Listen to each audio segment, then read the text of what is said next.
Welcome back, everybody. It is the day after Thanksgiving, Black Friday. I hope everybody had a great Thanksgiving. I didn't want to upload a video for Thanksgiving, just want to spend time with the family.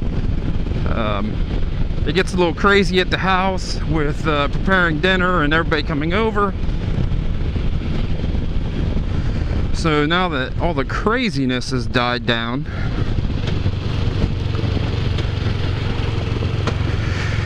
and I don't know if I said it, but I hope that everybody had a great Thanksgiving. Mine was good. So I'm on the way to Athens, Ohio, which is about 40 miles down the road. About a month ago, don't stop, dude, come on, keep going. About a month ago, I was on a ride. It's actually the video, it's not the video I'm working on now. I was on 60 outside of Zanesville, and State Highway Patrol was in the right lane beside me, and I passed him and we got stopped at a light. The next thing I know, he's pulled out behind me. He was going to turn right onto I don't even know the name of the road. It takes you into Maysville and you can pick up 555 from there. So I knew something was going to happen. You know, anytime a State Highway Patrol is going to take a right turn and then they're absolutely behind you, you know it's inevitable. You're going to get pulled over.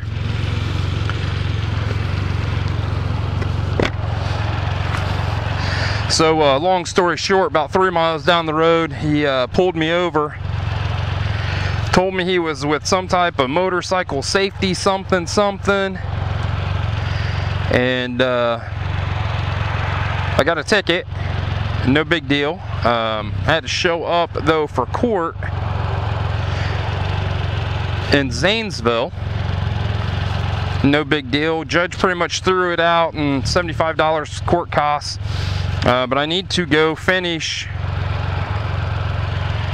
some stuff, and the BMV in our hometown of Lancaster could not help me, so they set up an appointment for this Friday in Athens. And you know, it sucks that I have to come all the way down here to finish up some paperwork, but I don't have a problem with it because it's absolutely gorgeous today. They called me this morning and asked if I could be there a little bit early, and I said, oh, absolutely. So I'm heading down a little early. I got 40 miles to go.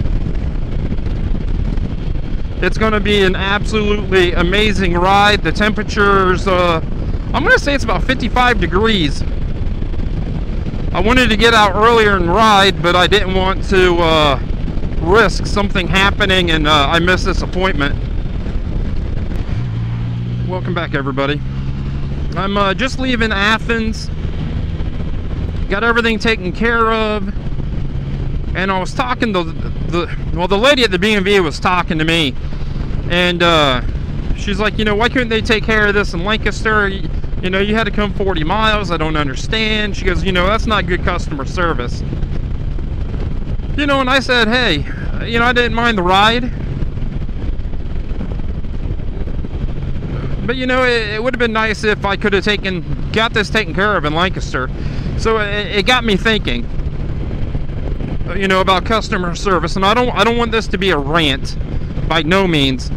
But I'm having issues with the Spyder again. It's not that big of a deal, but when I roll off the throttle, if I just let off the throttle, sometimes it sticks. But if I roll off the throttle, you know, if I just let off of it, it'll stick at $2 grand. But if I physically roll off the throttle, I'm fine. So it's not like it's a safety issue to where I'm not going to be able to get this thing stopped. But it's something that's going to need fixed.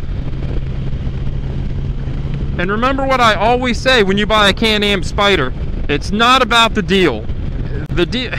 you could pay $25,000 for this, or you could have another shop that says, I'll sell it to you for 18, and you're like, oh, $18,000, great. And then you get the world's worst service, and it makes the whole experience of owning a Spyder horrendous. So I've always said it's not about the deal. It's about the service you're going to get after you purchase a Spyder. You know, I think Spyders are reliable, but you're going to have an issue, especially if you put a lot of miles on one. You know, things happen. So I called the shop where, you know, the same shop that did the transmission work, and I talked to the owner because I had issues with the service manager. And when I talked to the owner, it seemed like things went a little bit smoother. She seemed to understand where I was coming from and what I was saying, and you know, I was just lost with the whole issue of why they couldn't diagnose this thing, and it took them over a month. But so I call and I talk to the owner, and I'm like, hey, this is Spencer. I don't know if you remember me. You put a transmission in my 2015 Can-Am Spyder F3, and instantly she goes, yes, I remember you. I did everything I could for you, and you gave me a bad review. And I was like, owner, you broke my Spyder. We didn't break anything, you broke it. And she's arguing with me and telling me that I broke my Spyder before I took it to them. All the plastics, they broke the windscreen, they broke this plastic and this plastic. They had it all down. They had the motor and tranny out of this thing, and the service manager told me that they had everything off of this. So she's arguing with me and fighting with me how many months later, and all I want to know is if I can bring this to them, they can fix it right the first time, and give me the loaner that they promised me when I bought this thing.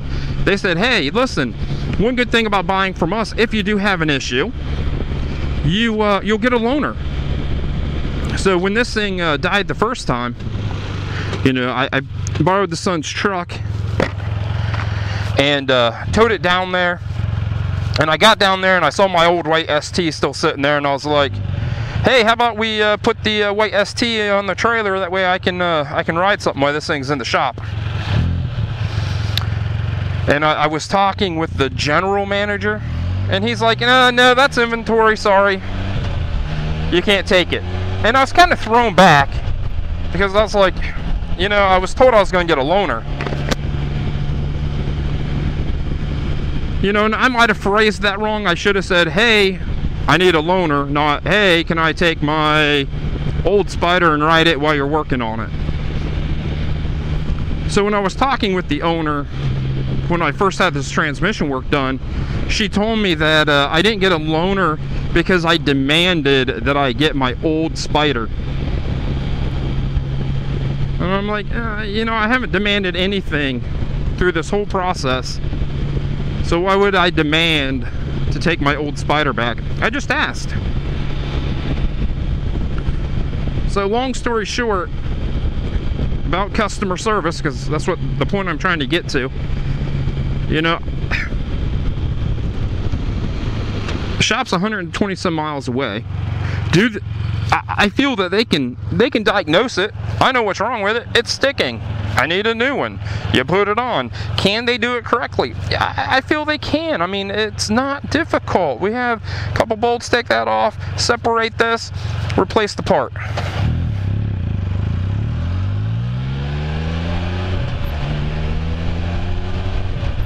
But I'm already getting bull crap from the owner before I even take it to him.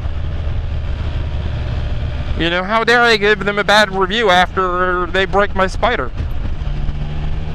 You know, and I didn't put anything in the review that wasn't true, because I'm not that way. I'm just not going to throw a bad review out there on someone, you know, because you know, I worked in a shop. I understand how it is, and I would hate for someone to tag me on something that was an accident, you know. They never made it right, and that's the sad thing. You know, all they had to do was make it right, but they argued and told me that I broke the poor Spyder. So we're gonna see, you know, it has to be fixed before it's out of warranty. I don't want to take it, I mean, my stomach turns when I think about taking it to the local dealership just because of the experiences I've had in the past. You know, I feel the new shop is better than the old shop. But we'll see, you know. Customer service is, we'll take care of it, not fight with you. You know, you just know that going into it that the experience could be bad, and that just sucks.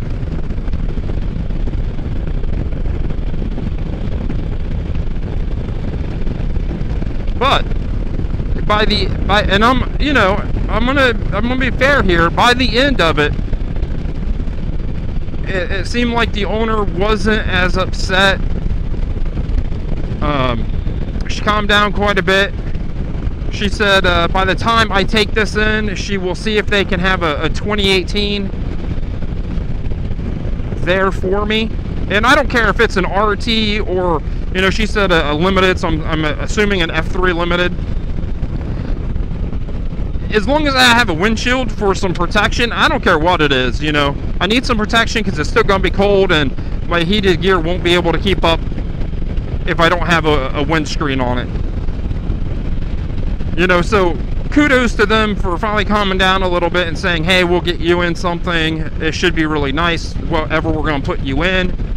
And, you know, it could be a win-win for them. Just because I don't keep these things that long, I'll probably keep this one a lot longer than my other ones. But, you know, you get someone in a brand new shiny anything, and you know, you're like, oh, well, my Spyder doesn't have that. Oh, my Spyder doesn't do this. Oh, cruise control, which I miss cruise control. My poor hands. Just to kick it over, and cruise control on a Can-Am Spyder is dead on. It will hold you at whatever speed you set it at forever and ever and ever. It really works really good with the drive-by-wire system they have on these things. So we'll see. You know, I'm not going to go into it saying this shop sucks and being a hater, but I'm going to be realistic about it. And, you know, already it just puts a bad taste in your mouth.